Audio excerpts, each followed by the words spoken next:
Right. As we're exploring this process of enculturation, right, as children grow and gather and become their culture, clearly children are receiving widely varying experiences we started to sort of brush on in the last video. But clearly these differences are really, really prominent within the home.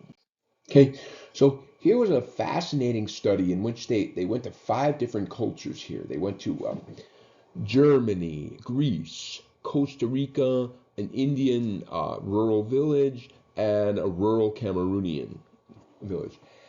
And then they were studying infant mother interaction. So they would show up 20 times and they would measure 15-minute intervals and then they would code what is happening. So every 10 seconds, what are the mother and baby doing? Tick, tick, tick, tick, tick, tick, tick.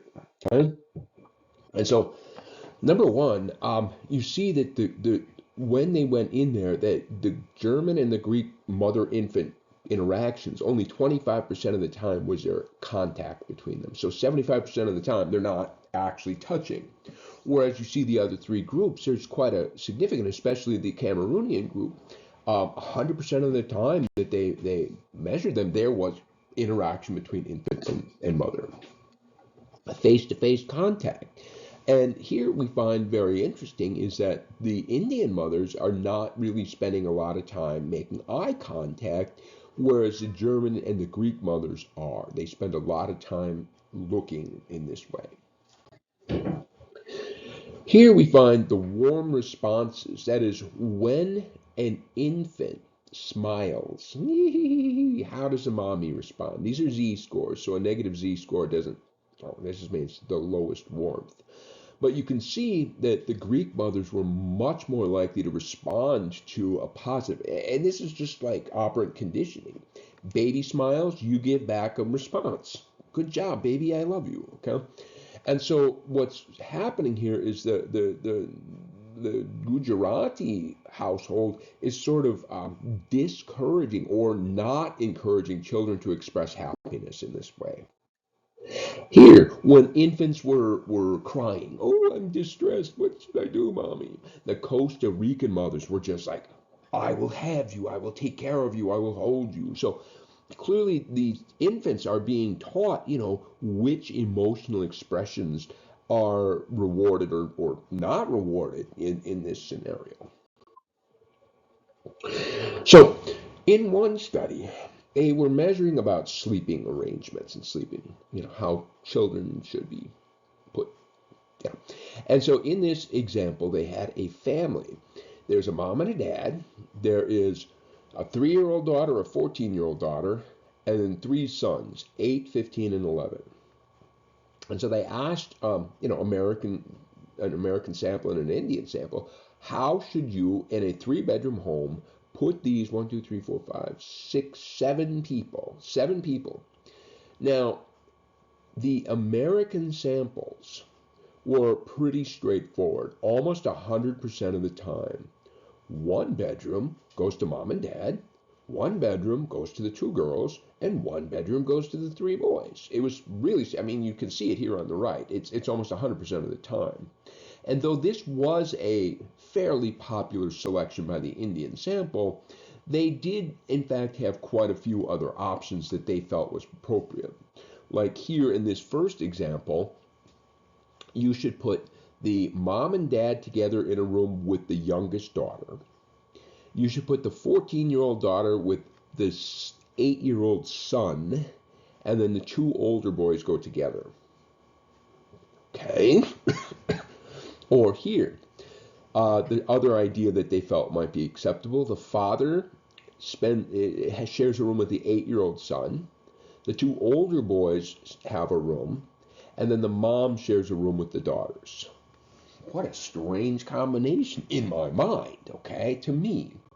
And so some of the things, when they justified why they made these decisions, number one was incest avoidance, okay? So you're never going to get like dad with 14-year-old daughter or mom with 15-year-old son. You're just not going to get that combination, okay? But there was others as well, in particular for the Indian group, protection of the vulnerable. That is, the youngest, like the 3-year-old daughter, should be kept in the room with the parents just to make sure she's protected. The female chastity anxiety, that is, the 14-year-old daughter should not be left alone. She should be supervised at all times. You can't let her alone. And then respect for hierarchy. And the notion was often, the 15-year-old son should not be sharing a room with an 8-year-old brother. That's just wrong, okay? They're at different developmental stages, and the 15-year-old son deserves some extra. Whereas the Americans were far more likely to be concerned with the sacred couple notion, or the notion that a married couple should have their own private space. And the American samples were much more likely to be concerned with the notion of an autonomy ideal. That is, our job as a parent is to make our children strong and independent. Okay? And so this is pretty powerful. We do provide an individualistic role models for our children. My great grandmother, she's a real hero of mine. She was widowed way back when I was 5 years old, and she continued to live on her own. She had her own apartment.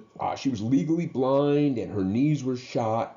But her kids came in every day and got the mail and did the laundry and all of the things that she was incapable of. But I watched my grandmother, how strong she was, great grandmother, how strong. And even at one point in her life, she got ill and had to go into an assisted living facility. And they were, like, ma'am, this is it, right? I mean, might as well just get yourself ready and, get rid of your apartment because it's just wasted money. And my great grandma was like, no, no, no, no, no. And it was true. It was like 3, 4, and 5 months later, she's out. She's back at her apartment. It was her apartment. She had her goldfish. She had her stories, soap operas. She had her things. And I felt the same way with my children. I should be teaching them independence and strength. And so it's just like when my kids say, I want. Well, I'm like, okay, well, then work for it, dude. Here's some opportunities. We need to have this done and this done and this done. If you do this, I'll give you this, and then you can go and buy it. Okay? Don't ask me for it. All right? You're perfectly capable. When my kids were little, I have expectations. Yeah, even a 2-year-old has chores. Why wouldn't a 2-year-old have chores? Okay? So another thing that is affected by the family would be this notion of attachment styles. And I'll leave it to your other classes to give you a huge, deep, in-depth on attachment styles. But the key is that infants attached to caregivers, that a special bond emerges which connects infants to caregivers in a protective way. The infants are utterly helpless, and so this attachment which forms between the two ensures protection of this vulnerable infant. So we find that Mary Ainsworth did all of the work on this stuff, and it's fascinating work. It's not necessarily cross-cultural, so I don't really want to get into the deets on it. But the notion was, if you put an infant in a room, what was called the strange situation, that the infants would respond in fairly predictable ways, and there was a subset. That is, there was like 4 patterns of behavior that infants were displaying in this strange situation, which Mary Ainsworth then categorized into 4 different attachment styles. Okay? And so here's, the 4 styles: secure, insecure, insecure, insecure. Okay. And just based on the words alone, out of these 4, which one looks like a good one? You don't even have to read anything in the right column. Just the words in the left column scream out. Secure attachment. Secure equals good. The rest of them are insecure. In means not. Okay, so clearly the very words here scream out psychologically healthy. And in fact, in the United States, infants that are securely attached grow up to be more successful social people. Okay, so there's clearly a connection there. But when cross-cultural research was done on attachment styles, what they found is here's America, and clearly the most common attachment style is secure attachment. But if you leave the United States and look at different cultures, you're going to find, like in an Israeli context, the most the most common attachment style is anxious ambivalent. So if by definition from the American literature, secure attachment predicts adult socialization success, does that mean all of these Israeli children or now Israeli adults are socially inept? No, come on. So there's a huge Western bias here, and we can see that in this thing here, as we said, the United States, whoa, here's secure. 67% secure attachment, with even higher in places like Great Britain. But yet you find, even within the United States, if you go to some subpopulations within the United States, you find huge variations around the world. And another one that's fascinating to study, and again, this is Western based literature, so I don't want to spend a lot of time on it because it's parenting styles, and that is ways that parents treat their children. And it's always, you have to be careful when you talk about parenting styles because I have a style of parenting, but at the same time, my children respond. And I have to adjust my style of parenting based on how my children react. And so I may have the way I should do it, and then they don't do their jobs, and then the way I have to do it. Okay, but we'll leave that for another class. Okay, so Baumrind found that there's these three major parenting styles: authoritarian, authoritative, and permissive. Okay, and he broke this up in terms of how warm the parents is to the child and how much control they put over the child. And so a parent that is, high and the healthiest or best parenting style has high responsiveness and high control, and they call it authoritative. And again, it's supposed to predict the best success outcomes. Okay.